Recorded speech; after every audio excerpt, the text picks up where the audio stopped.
Hello there, I am Paladin Blunty. I come from an alternate timeline where Blunty joined the Brotherhood of Steel and did not consider them dangerously overzealous sociopaths who in today's climate make an interesting allegory for militarization of the police and or arming private militia with military-grade weaponry and the bullying that can and will arise from such foolishness in our own society.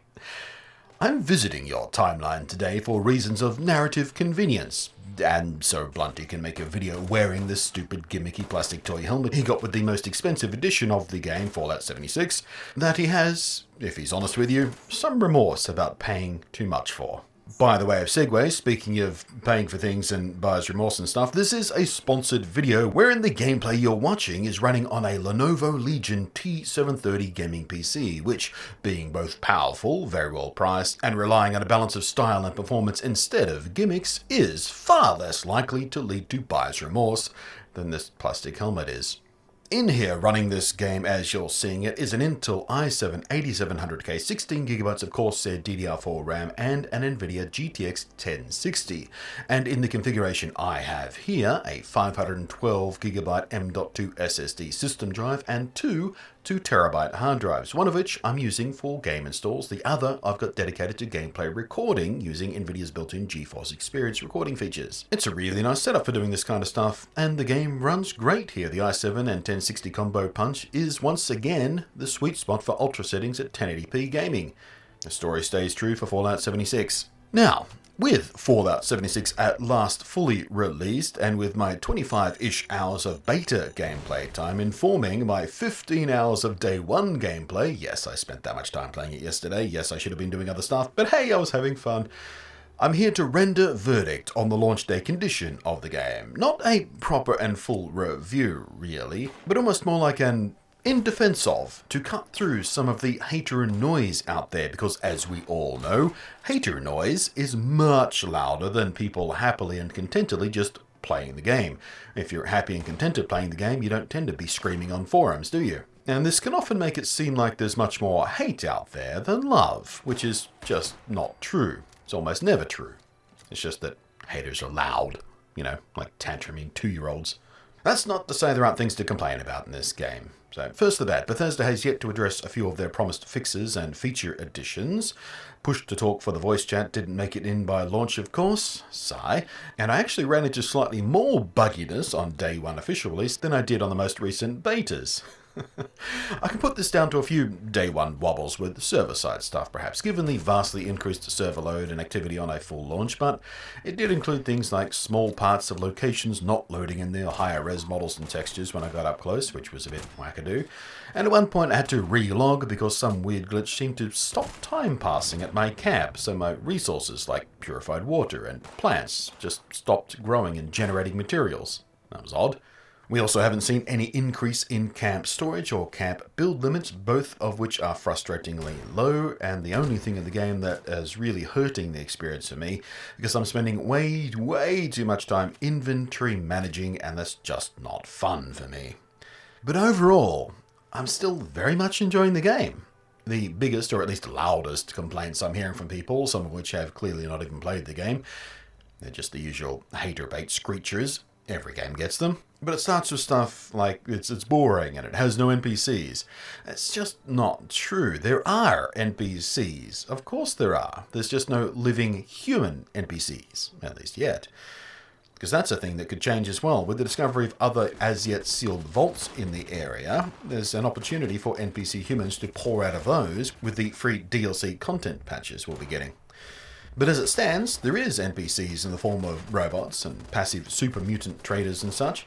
And of course the posthumous letters, notes and logs and holotape recordings of the stories and adventures of the doomed non-vault dweller human survivors who tried to survive the post-nuclear world and failed. There are a ton of stories about exactly how they failed and how they died. Now, experiencing the stories of other people in this much more passive way, through notes and holotapes and logs and such, when compared to the active dialogue trees of Fallout 4, is certainly different, and it's probably fair to say inferior, less gripping way to experience such stories. But they do certainly still count as NPCs, in my opinion. They are characters we can get to know by learning about them and a slice of their post-world lives. They are characters, not just flavor text. And I've already found some very touching, disturbing, or just plain funny chunks of character drama within this style of storytelling. The same is true of the main quest line, which is apparently about 40 hours long, so, there's no story. That's crap as well. And following the story of Vault 76's Overseer, again, in a much more passive form of storytelling, but I am still enjoying it. This is still interesting. I'm enjoying learning about what happened. But yeah, I've also seen people complain that this game feels empty or boring and stuff, and while I've no interest in playing apologist for Bethesda on this, because some parts of the map do certainly feel quite empty, this is an opinion I just can't pick up. The world of Fallout 76 feels open and sometimes barren by design. It's supposed to feel like that. That's kind of the point of the setting of this game. You play a Vault Dweller who is amongst the first to emerge into this world. All other human life is dead. They tried to hang on, they failed. The game is about re-establishing human society in a wasteland of hostile monsters, and finding out what happened to the people who did survive the bombs. There are areas very dense with stuff, enemies and loot and story and exploration, and there are areas that are very, very empty and lonely and ruined, and this is all part of the passive storytelling. I do feel like there's a bit better balance to be struck between the two somewhere in this game here, but there are certainly parts of the game that are supposed to feel empty and lonely. That's what's called world building, kids. You're in a post-apocalyptic world. Of course there are going to be bits that are just, everything's been burned and gone. But it is true this game isn't for everybody, and some people just seem utterly unable to even comprehend. In short, to me at least, it's closer to Breath of the Wild and Minecraft than it is to previous Fallout games. And that's okay, by the way. Not every game in a series has to be baked to the exact same recipe and formula. Breath of the Wild took a big sidestep from what Zelda games had been in the past, but that for me made it one of the most enjoyable games I've ever played. And it's because they made it different. Now, I don't think Fallout 76 is one of the most enjoyable games I've ever played, but I am very much enjoying my time here. I can plop myself into hostile areas for action and excitement, or I can spend quiet hours just exploring and gathering and crafting, or setting up my camp with material farms, or just to make it prettier. This game is not a thrill-a-minute action RPG game. It's not supposed to be. And I think a lot of the people complaining about the game don't quite get that. It's not trying to be an action RPG. It's not trying to be Destiny 2, which is a constant looter shooter. It's something different, people.